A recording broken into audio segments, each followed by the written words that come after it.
ఒక ఊరిలో తుని అని ఒక పిచ్చుకుండేది. తుని పిచ్చుక కూతుర్లు బిచ్చి, బుజ్జి పిచ్చుకలు. వారు స్కూల్కి వెళ్లి చదువుకుంటూ ఉండేవారు.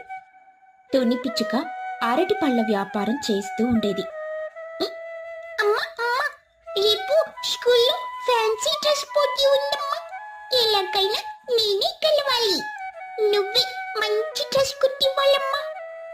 అరెరే బుజ్జి, నేను పనిలో ఉన్నాను కదా, తర్వాత చూద్దాం వెళ్ళు.